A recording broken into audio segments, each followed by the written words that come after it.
Efectivamente, hay algunas preguntas, la verdad es que hay varias preguntas.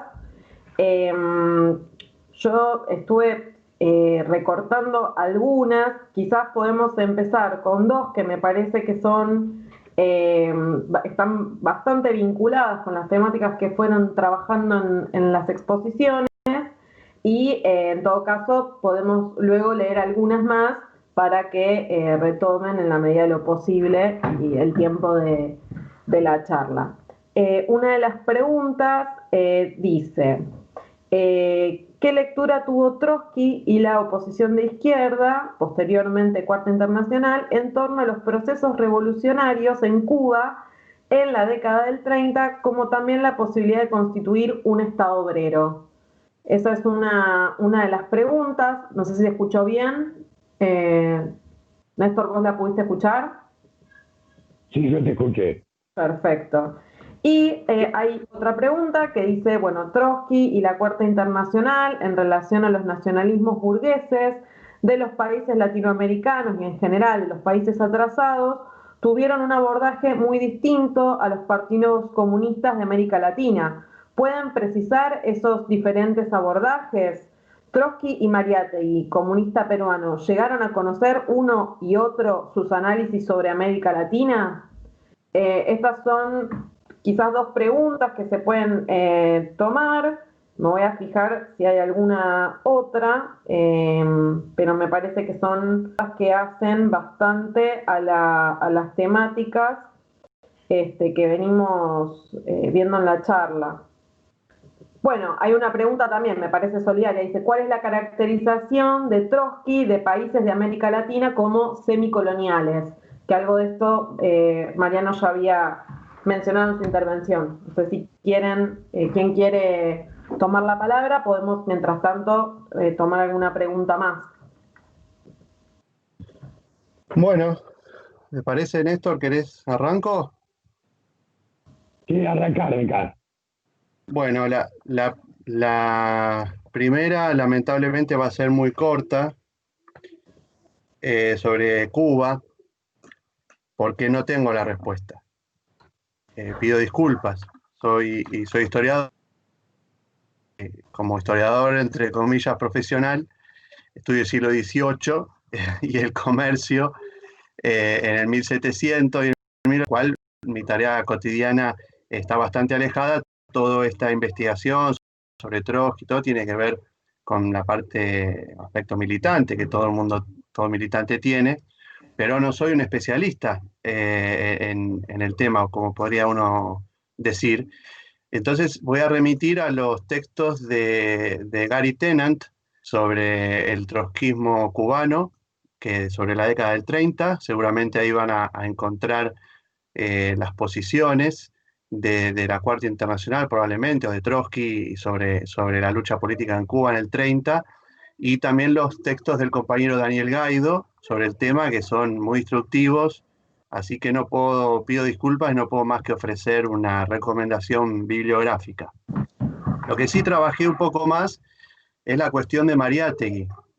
Desde mi punto de vista, no puedo llegar a afirmarlo porque Mariátegui, saben que murió muy joven, pero hice un estudio de lo que es la revista La Mauta, que la dirigía él, y aparecen citas de Trotsky y citas sobre Trotsky, artículos dedicados a Trotsky, de forma recurrente, y el análisis, volviendo a la cuestión de método, de Mariátegui sobre la realidad latinoamericana, aquel que pueda ver los 7 ensayos de la realidad latinoamericana, generalmente se hace hincapié que él plantea que era feudal América Latina, pero no es así, se lo cataloga como dentro en el debate de los modos de producción América Latina, del lado de los que dicen, bueno, era feudal América Latina. No es así.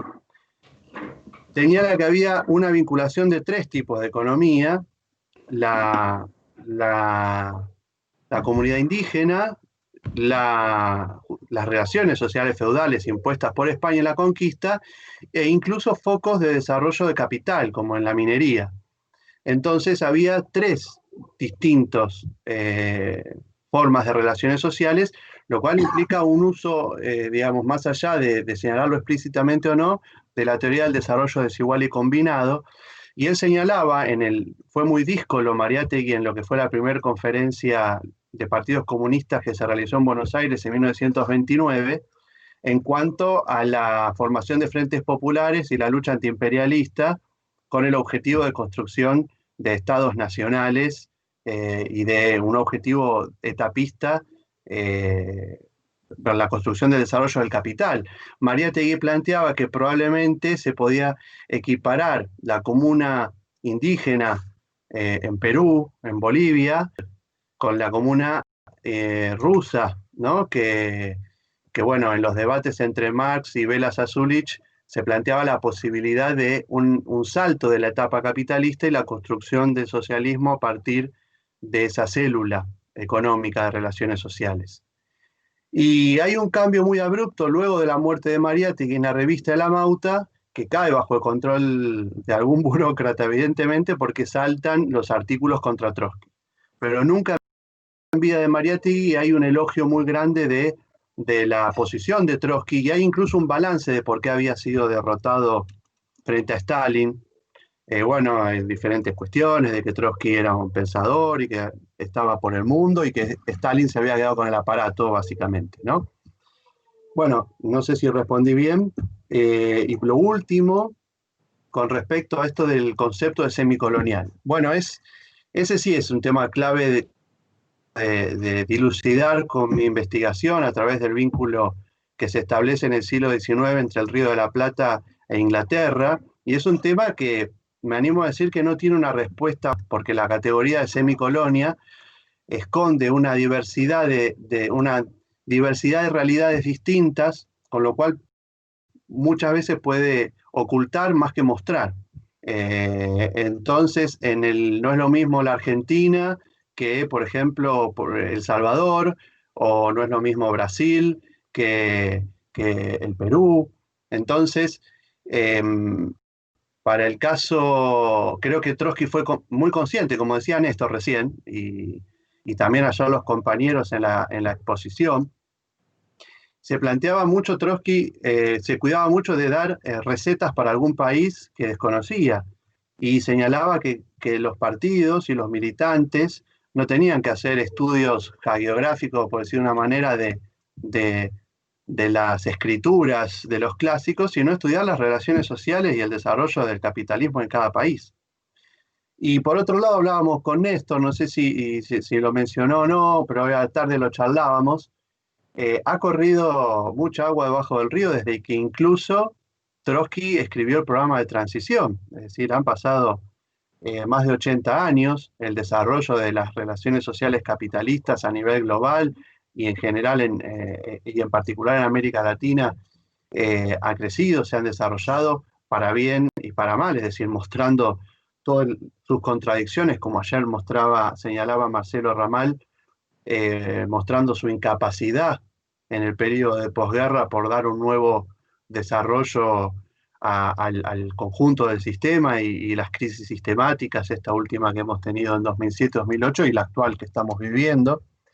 Con lo cual, la categoría de semicolonia tiene que ser actualizada a la situación coyuntural en la que vivimos, y creo que es lo que se intenta hacer coyunturalmente en análisis de la realidad argentina y latinoamericana que cotidianamente vemos en nuestra prensa, y bueno, en otras prensas también se plantea, pero claramente el objetivo de analizarlo tiene que hacerse a partir de la realidad concreta, como intentamos hacerlo en nuestra organización. Creo que eso por ahora.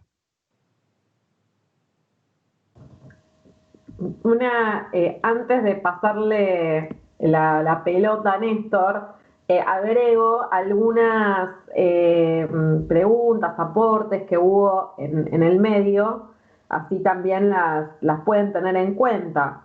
Bueno, hay algunos pedidos de bibliografía, ¿sí? Hay un compañero, una compañera que preguntaban dónde se puede leer más acerca del desarrollo desigual y combinado. O no, en otro comentario, alguien dice que este comentario se le atribuye, o este concepto se le atribuye a Hegel. De hecho, ayer, en el encuentro de ayer, algunas participantes del ciclo propusieron que los expositores sugieran bibliografía relativa a la temática de la charla. Acá hay pedidos parecidos, así que si quieren recomendar algún texto, libro que sirva, bienvenido sea. Y leo una pregunta también y un saludo de una compañera que dice: ¿en América Latina habría que barajar y dar de nuevo, o hay elementos que se puedan rescatar en cuanto a organizaciones, sindicatos, etcétera? ¿Y cómo hacemos con una izquierda que se adapta constantemente al régimen? Dice: saludo y abrazo a Néstor Correa, que se lo recuerda con cariño de la gesta del CBC de Merlo. Así que y también hay muchos saludos y pedidos de que se realicen nuevas charlas con estas temáticas. El punto que desarrolló Mariano suscitó mucho interés entre el auditorio. En muchos comentarios se señala esto de, esto daría para una charla aparte, lo mismo lo que contó Néstor sobre el Che. Digo esto para ir mencionando algunas cosas que van apareciendo. Otro comentario en relación a lo que recién decía Mariano, dice: Mariátegui participó del Congreso de la Tercera Internacional y por lo que él dice no coincidía con las posturas de Trotsky en ese momento, pero no sé en relación a qué temas, dice el comentario de la compañera. Bueno, quería agregar estas preguntas, aportes y comentarios del auditorio. Ahora sí, le paso la pelota a Néstor. No, no soy un experto, tampoco.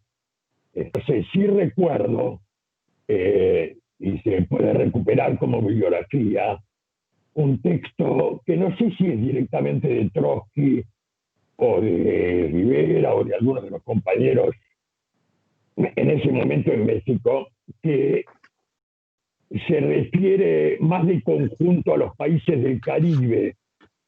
Hace un señalamiento particular sobre Cuba en referencia, sacando una conclusión más general sobre el gobierno de Batista ya en ese momento, señalando que las dictaduras, Trotsky pone de relieve que los gobiernos semibonapartistas en América Latina oscilan o se manifiestan como gobiernos fascistoides que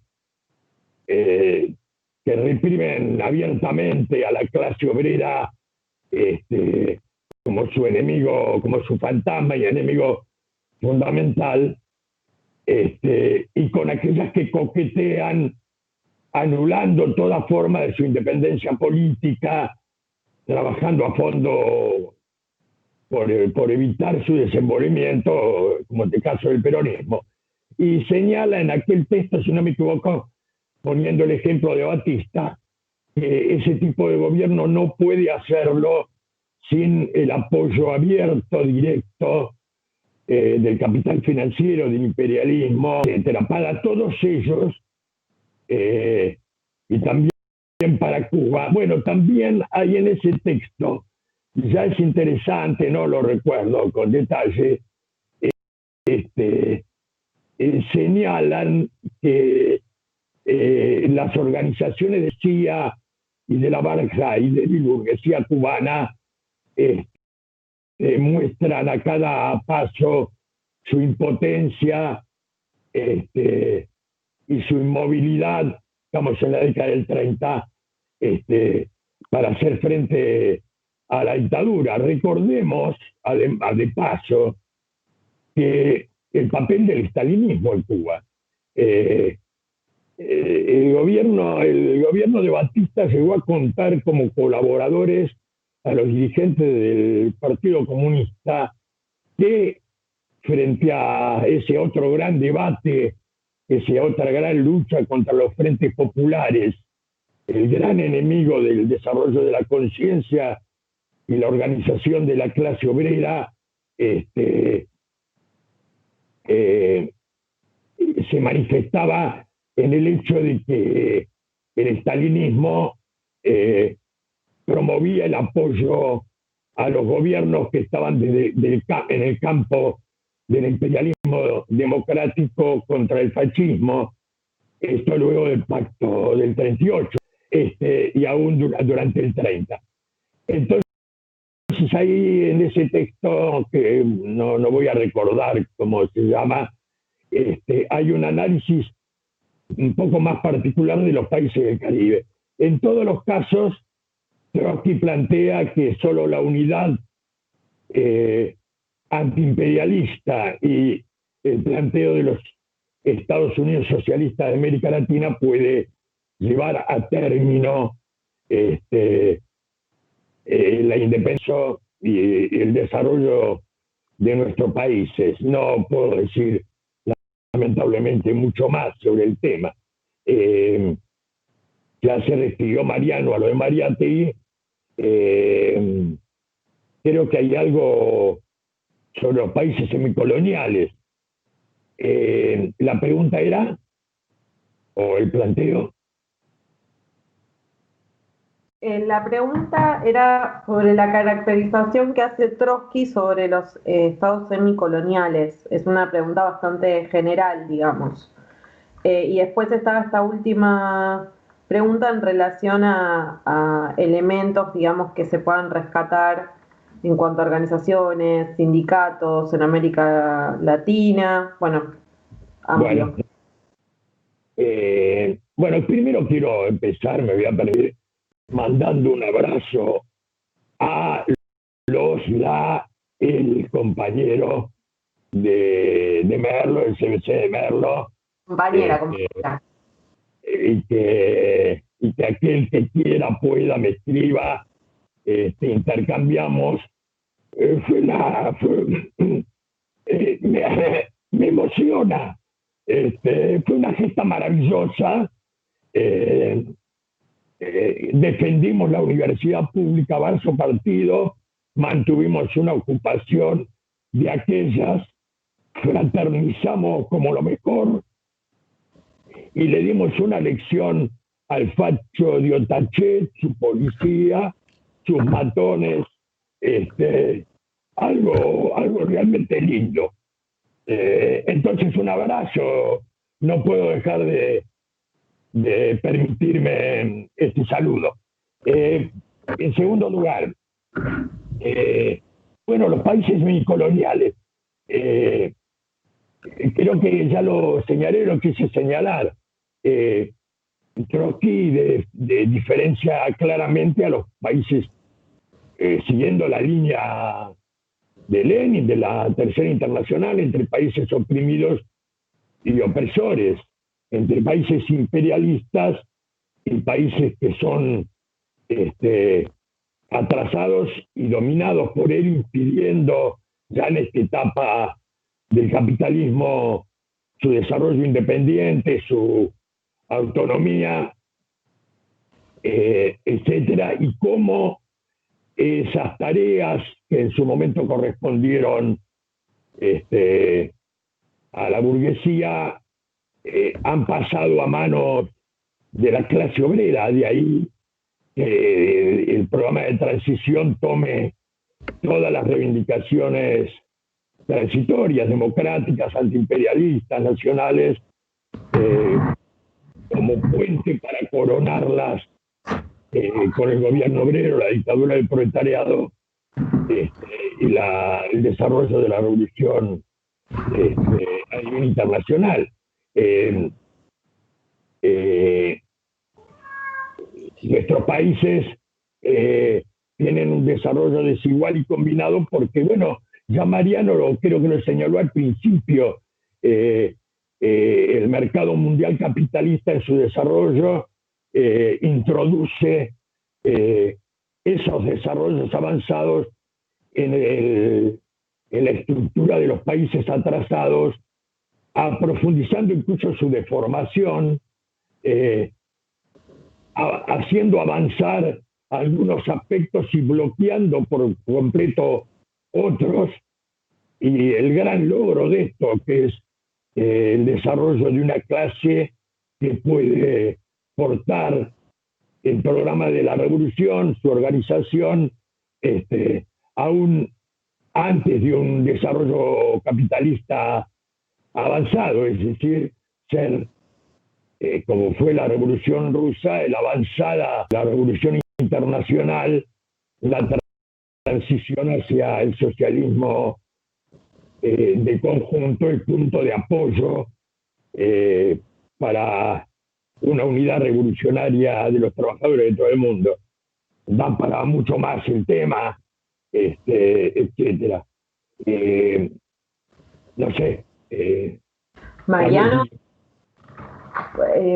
Sí, hago algunos ¿querés agregar algo? comentarios de lo que agregaste después.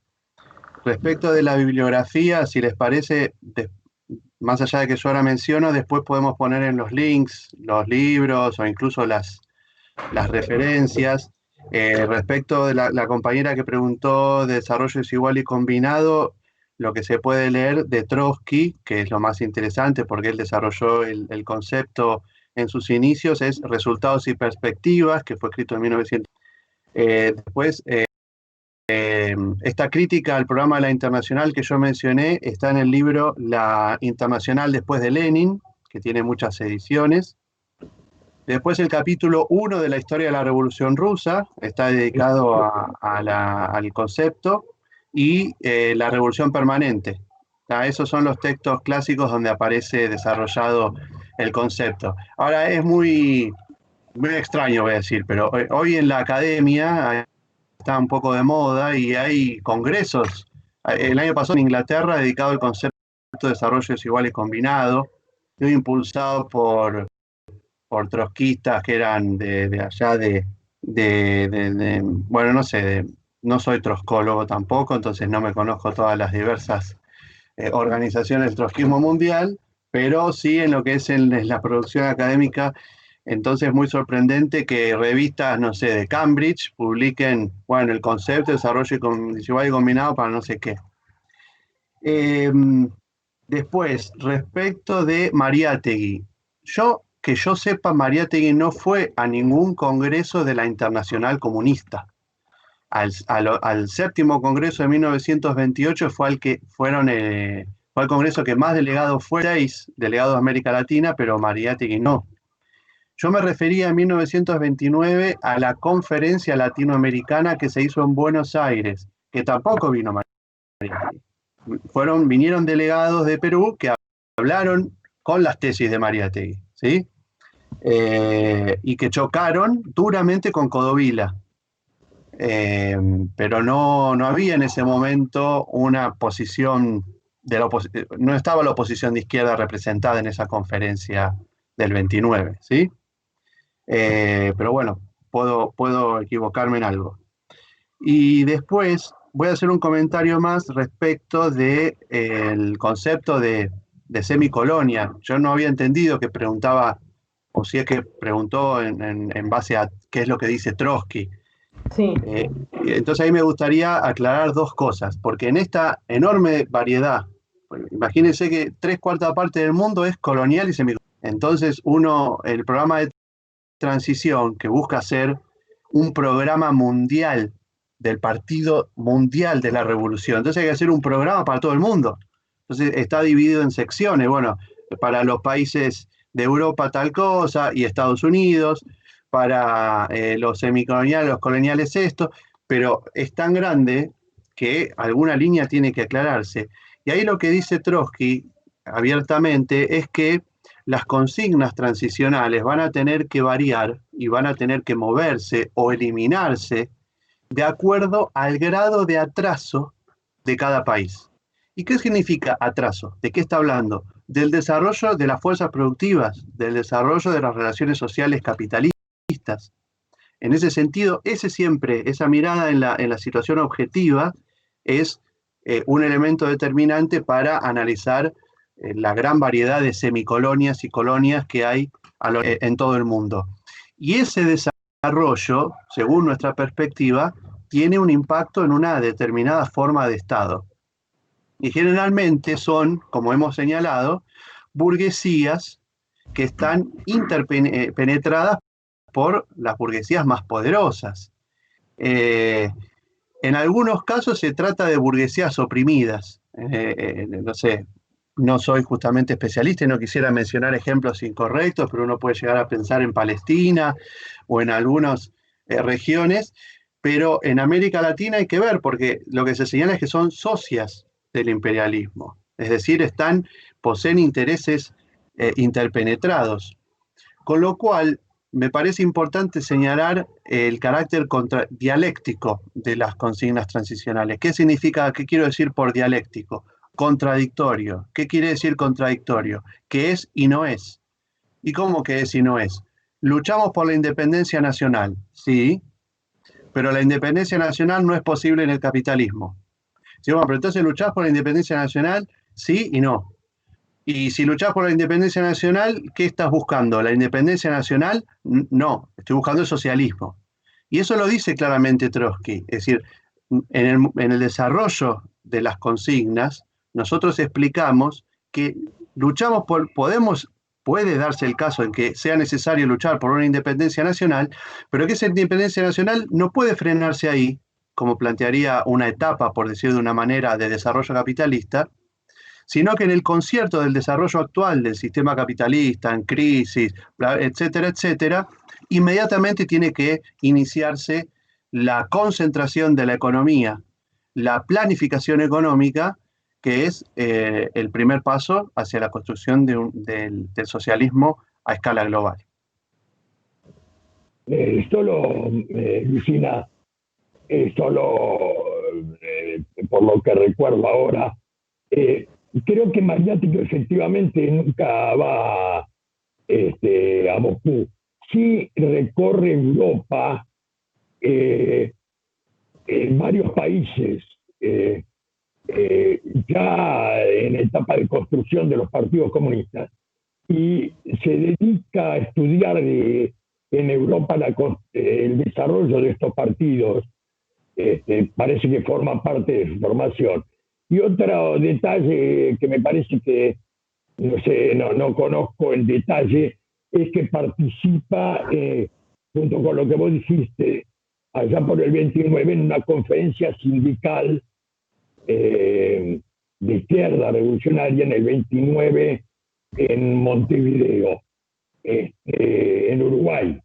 No conozco esos debates, pero bueno, para recuperarlo en caso que sea de interés, ¿no?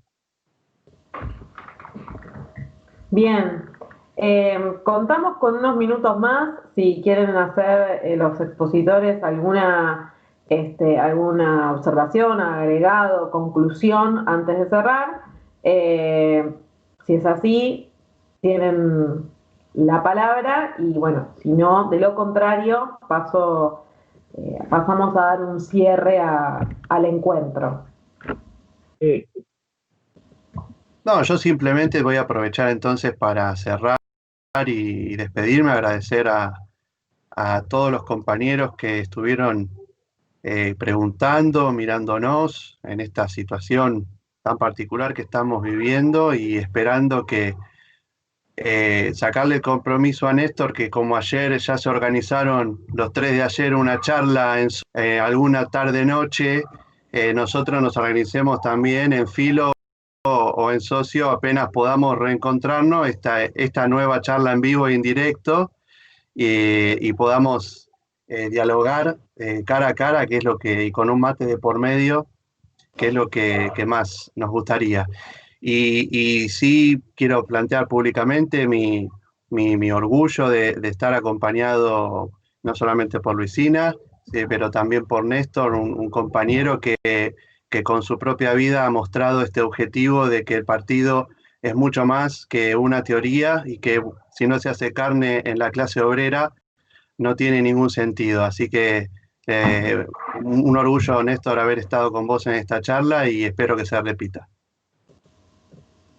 Bueno, un abrazo a todos, un beso a la hermosa compañera que nos coordinó, Vicina, un abrazo a vos, Mariano. yo quería llamar a prestar atención en esto que a mí me agita, a pesar de la edad, que es el esfuerzo, la reflexión, el trabajo, el método del vínculo de la izquierda revolucionaria, del porté ahora con lo mejor de nuestra clase obrera, de nuestras mujeres, de nuestros jóvenes. Un esfuerzo que hay que poner todo. Y ahí, aunque sea un paso, me alegró mucho y llamo a leerlo en las páginas de Nuestra Tendencia, una reciente iniciativa de diálogo de dirigentes obreros de toda América Latina, entre los dirigentes del Correo en huelga general, en huelga por tiempo indeterminado, si no me equivoco, en Brasil. Ya hago un llamado a expresar toda forma de apoyo y solidaridad con este movimiento que hace punta en una lucha que va a tener desenvolviment,o que es acabar con esa porquería extrema del gobierno de Bolsonaro,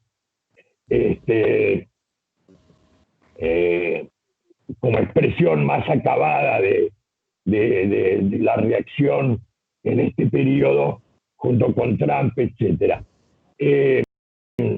¿Iba a decir algo más? No, sí que acepto. Te invito a Mariano y a Luisina, porque vamos a repetir redes sociales. Siempre estamos con muchos compañeros. A mí me gusta, he tomado bastante la iniciativa, además de hacerlo con grandes luchadores y compañeros docentes universitarios que no son de nuestra tendencia, pero que nos respetan profundamente, que nos han acompañado en la lucha por la construcción de los sindicatos clasistas, que han estado en primera línea cuando hemos tenido que salir a la calle, y por lo tanto escucharlos, acompañar, vamos a hacerlo, repetir. No somos una secta, repetimos eslogans y hacemos del debate, de la lucha política, una herramienta de construcción, y no la vemos como enemiga de nuestro desarrollo. Al revés, no hay conciencia posible en la clase obrera y en nosotros mismos sin ese desenvolvimiento de debate abierto, el derecho a fracción en los partidos de izquierda, este debate. Bueno, un gran abrazo. Bueno, muchísimas gracias, Néstor, Mariano. Para mí también es un honor haber podido moderar esta mesa, este debate. Y por supuesto, muchísimas gracias a todas las compañeras, compañeros que están siguiendo esta transmisión, por todos los mensajes, los saludos, las felicitaciones que han mandado a través del chat. Les agradecemos muchísimo. También por las preguntas, la participación que han hecho durante, digamos, todo lo que ha durado la charla. Y no quiero dejar de invitarlos y reforzar que mañana tenemos el cierre de este ciclo de diálogos sobre Trotsky, a 80 años de su asesinato. Esta última mesa va a versar sobre la Cuarta Internacional y va a tener como expositores al compañero Sabas Matsas de Grecia, al compañero Rafael Fernández de Uruguay y al compañero Jorge Altamira por el Partido Obrero Tendencia de Argentina. Esto va a ser a las 19 horas por este mismo canal, así que los y las esperamos mañana en ese horario para dar cierre a este ciclo que esperemos sea uno de muchos otros de diálogos, debates y bueno, discusiones en torno a cuestiones tan importantes como las que atraviesan a América Latina y el mundo. Así que muchísimas gracias a todos por participar y los esperamos mañana. Una preguntita, Luciana. Sí, Habla la ignorancia informática. Si uno quiere ver las preguntas, los comentarios y demás, lo ve a través de la PUC. si bien no soy una experta, mi experiencia me dice que entrando en la página de Política Obrera y visitando el link, digamos, de la charla que va a quedar grabado, es decir, esta charla queda ya grabada en la página de Facebook de Política Obrera, se pueden visitar los comentarios y también ver las reacciones de las personas que han ido participando. Si es de otra manera, lo desconozco, pero creo que así se puede acceder a los comentarios, saludos y demás. Desagrados. Exactamente. Bueno, muchas gracias. Hasta luego.